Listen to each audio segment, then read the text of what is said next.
Welcome back to Kinganda, your number one source of news and gossip on the African continent. And man, I'm so excited to be here today. We got an awesome show planned out for you. Number one thing we want to talk about, Naomi Campbell was saying that Black History Month should be celebrated for everybody. WTF? Sani Abacha, former president of Nigeria, you know he stole a lot of money. $300 million is going back to Nigeria from the United States. Good news on that. And a whole bunch of other things we're going to be covering. So sit back, relax, and let's get into the African news. First, we're going to deal with Naomi Campbell. You know, the supermodel from England that moved to the United States many years ago. Well, she is good looking, don't get me wrong. I mean, I would holler at her. But I'm a little disappointed in Naomi Campbell's comments. Now, stop the show. What did she say? Jeopardy music! Bet you didn't know what she said, huh? She said that Black History Month should not be just for black people, but for all people. Nigga, stop. Oops, I shouldn't have said that. Let me say something. I'm an African American, okay? And Naomi Campbell came to the United States from England. Now, this is where beefs in the black diaspora start to happen in between Africans, African Americans, or blacks in other parts of the world. Now, I gotta be honest.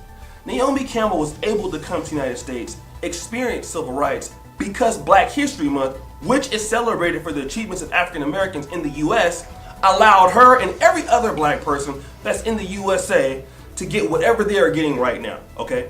Naomi Campbell. Not all people of color were influential in helping blacks achieve their success. Not all people of color were on the slave trade.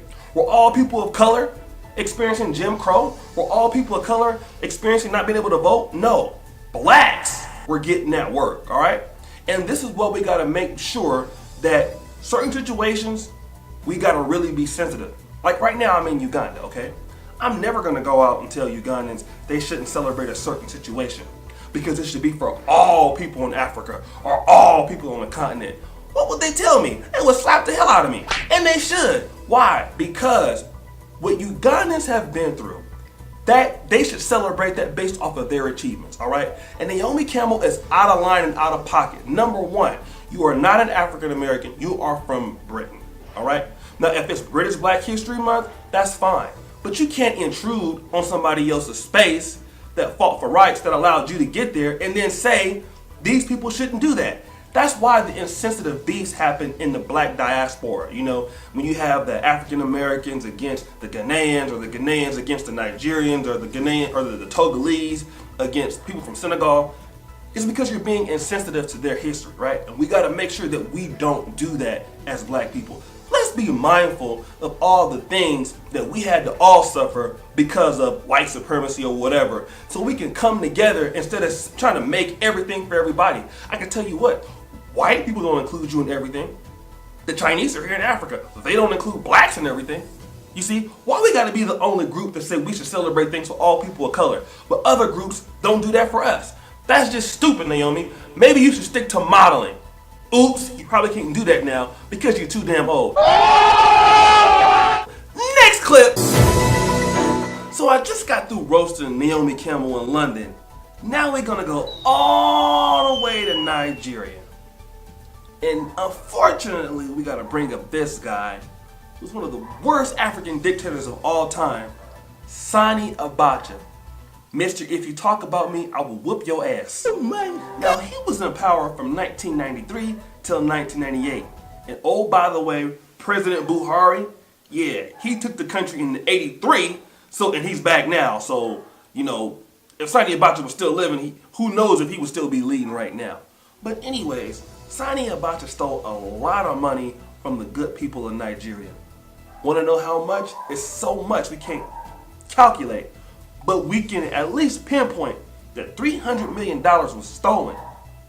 It ended up in Swiss banks, then it went to like Luxembourg banks, and now it's in a New Jersey bank. And they've been talking about returning this money back to Nigeria for years, and they're going to start distributing it back to Nigeria. Now let's think about this. Sani Abacha is just the stereotype of African leaders stealing from their people. Now, Nigeria has some of the most brightest people, some of the most talented people, some of the best vegetation, some of the best natural resources in the world. It should be a first world country. But mismanagement of funds and bad leadership, have kept Nigeria behind. Now, what does this mean? The $300 million is probably not a whole lot of money, but it's enough money to get maybe a good infrastructural project going. It's enough money to help entrepreneurs start businesses. It's enough to help people kind of get back on their feet. And so I'm looking forward to this.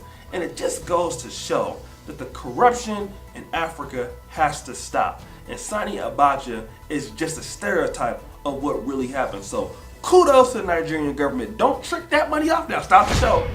Now, this is what we're talking about. Don't you Negroes get that $300 million and go be triggering it off in the club.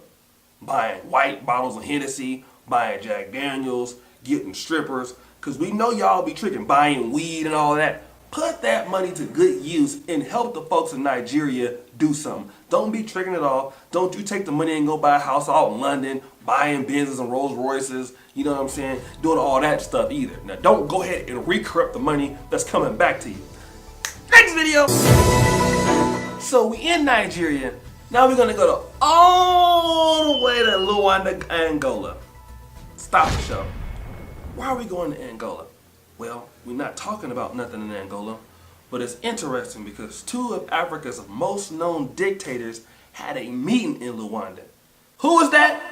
Paul Kagame and Yoweri, I know I'm saying that wrong, Museveni. My bad, work with me. I'm trying to get these names together. Why were they in Angola meeting? Well, you know, there has been a beef, kind of minor in the East African community, between Rwanda and Uganda. I don't know if it's about jealousy. I don't know if somebody stole somebody's little side chick or something. I have no idea what's going on. But I do know that Rwandese have been getting locked up in Uganda, and Ugandans been getting locked up in Rwanda. And they both decided to release prisoners on each side to go back to their respective countries. Stop the show. This is important, okay? I did a show the other day about the taxes that Kenya was levying on Uganda and the East African community, how that was being a little bit of a situation that was getting out of hand.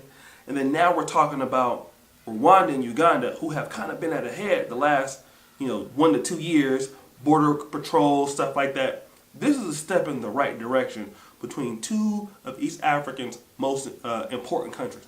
And I really, really, really hope that Museveni and Kagame could really meet, hopefully in the country, in the East African Union. I'm glad that they went to Angola to do it versus going to France, versus going to England and letting the white man solve their problems. But wherever they ended up on the continent, I'm just so glad that they're able to at least start the resolution, because Rwanda is a leader in the East African Union, as far as business, as far as, running the country with little corruption.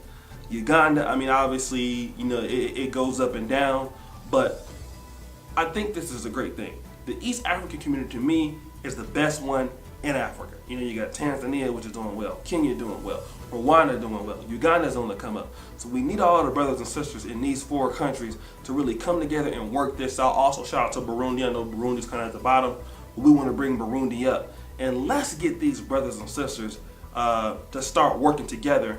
And the East African community is a great community, so everybody can enjoy it and stuff like that. And then we can get back to being prosperous here on the continent. So shout out to Museveni and Kagame for trying to put the beef behind them so they can go ahead and move forward and release these people so they can go back to work and go back to their families. Let's go! So guys, that has been my time. I want to tell you guys I really appreciate you. Shout out from the King Ghana team, man. We really love producing these things for you brothers and sisters out there on the continent. Like I said, I love doing the African news. Guys, go ahead and follow me on Instagram at O'Shea Duke right there. That's my IG. Don't get in there sending me nothing weird because I will block you. But like, comment, subscribe, hit the bell, and always remember, keep it real. King Ghana forever. I'm out.